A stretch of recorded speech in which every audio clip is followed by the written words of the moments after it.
Welcome, FNusa57 here. Once again, I'm on my Xbox One today to bring you yet another video. In today's video, I will be talking about what is the currently best and, to my knowledge, only working idle XP farm, also known as AFK XP, that you can do in Gears 5. So we've got it set up right here, and we're going to go ahead and claim the XP so you can see the amount of XP that you can get, and then I'll show you how to set it up. Now, before I go any further with this, whether you wish to do this or not is entirely up to you as the end user. I am simply providing the information. Personally, I don't see it as being worthwhile. However, with that being said, why not level up while you sleep if you really want to do that? So, as you can see from this screen, I am level 1, re-up 52, and I have no kills or anything. The round timer has been going now for 580 minutes. So basically 9.5 hours, which is way more than was actually needed. But simply, that's the time that I was at work. So, all we need to do at this point is die. And I'm sure that boom shot will be very helpful in that. Once we die, we are going to go back to the lobby screen. Because, obviously, Iron Man was on. So, we have no choice but to go back to the lobby screen. And this is where you will see all of that XP just pile up.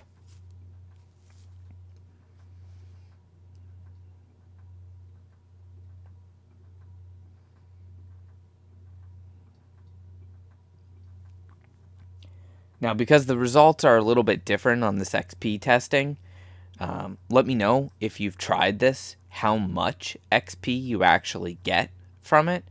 But I believe the maximum base value that you can get is 25,000, another 25,000 from boost, or an increased amount if there's an XP event. So let's see, what are we going to get? Look at that XP roll in. Base amount, 25,000. So I was correct on that. The base amount does cap at 25,000. And then because of the XP event, we'll see, oh, well, I think up to 100,000 if it's coded correctly there, which is going to take a little while. But the main thing is, how long do you actually need to sit idle for in order to get this XP? That's the main question.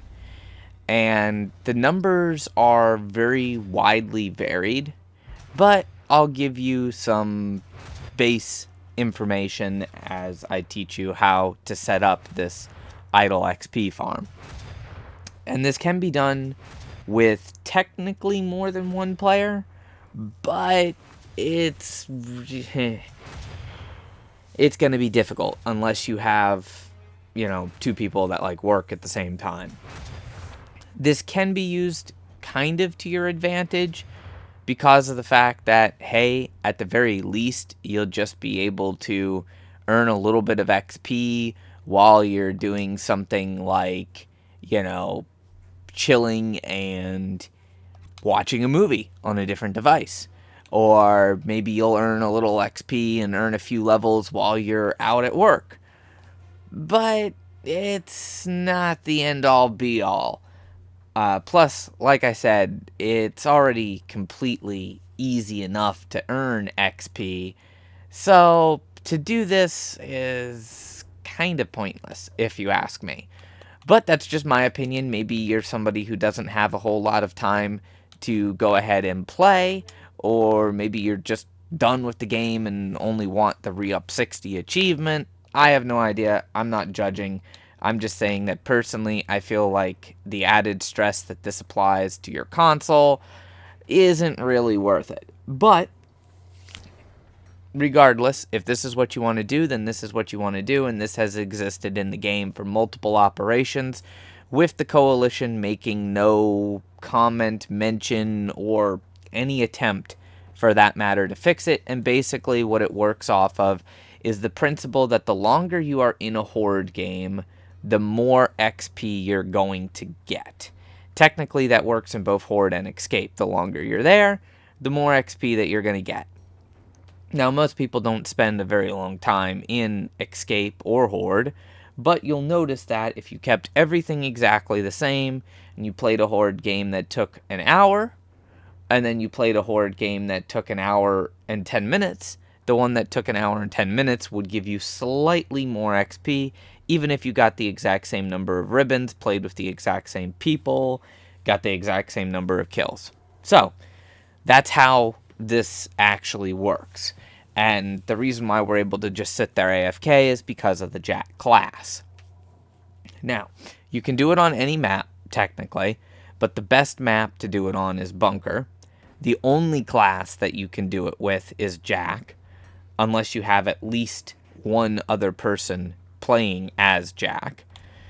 You do not get any class XP. You might get like 100 class XP at the most. But this is strictly for profile XP. So if you want to do it, pick the map, pick Horde, make sure that you have it set to master difficulty, and then you're going to turn off bots, put starting wave 49 on, and leave the rest of it the same.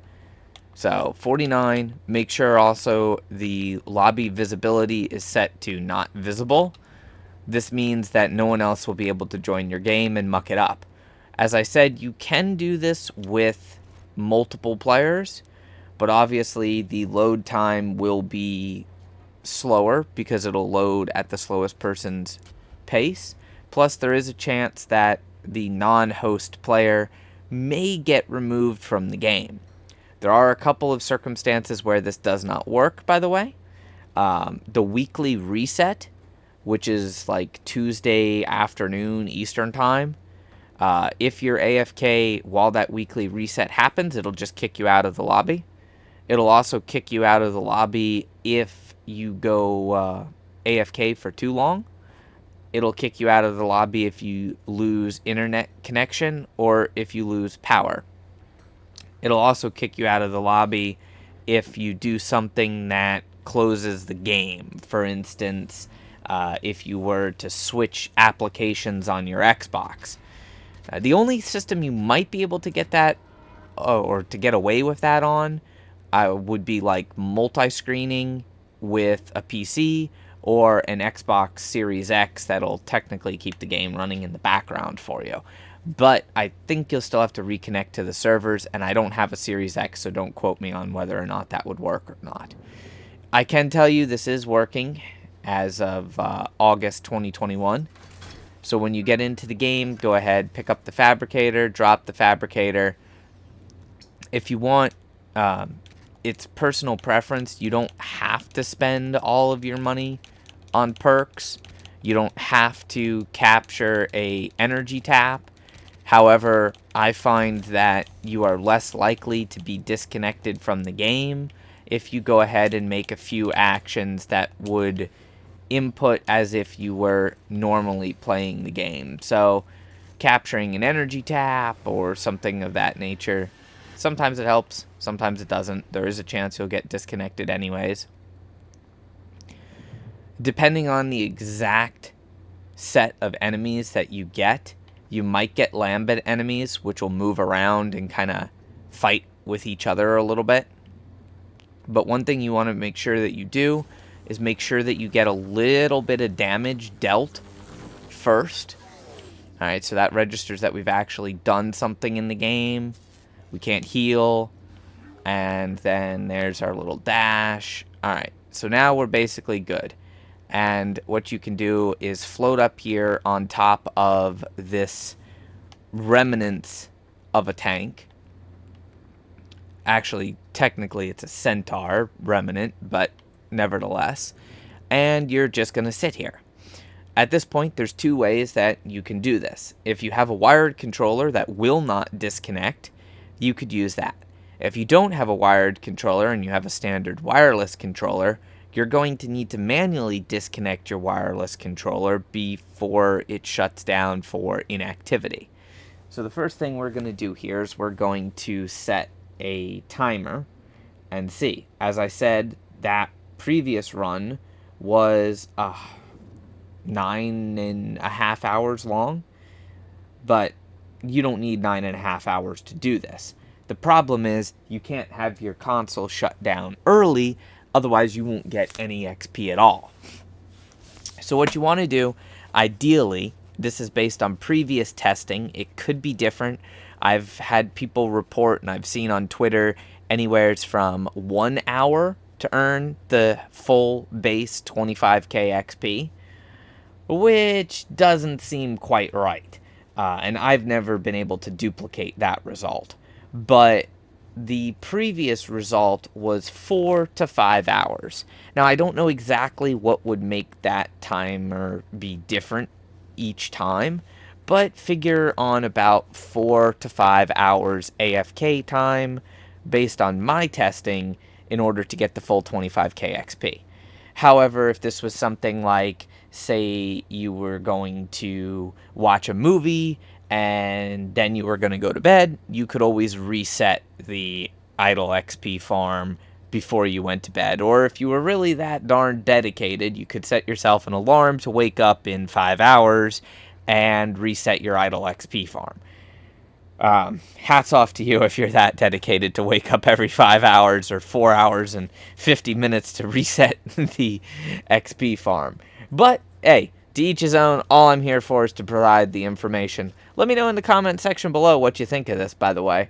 I know for one, I'm not going to be doing it. I've done my testing, so I've done my duty to see if this is actually working or not. And it is working, but for me, it's just not worth it. I'm going to level up by playing the game. It's already exceedingly easy to level up. Anyways, last step that you need to do is go ahead and turn off or disconnect your controller, which is done quite simply by holding the Xbox button and then going to turn off controller. At which point you will get a little message that pops up saying, please reconnect your input device. Now, because our controller is disconnected, we can go ahead and do anything as long as the Xbox doesn't shut down. Which, keep in mind, most Xbox consoles will be automatically set to shut down within an hour or two of no activity. That would be why you would normally have to use a wired controller. However, if you go into the settings on your Xbox and your preferences, and you set the shutdown timer for AFK, I think it's like 30 minutes, an hour, 2 hours, 4 hours.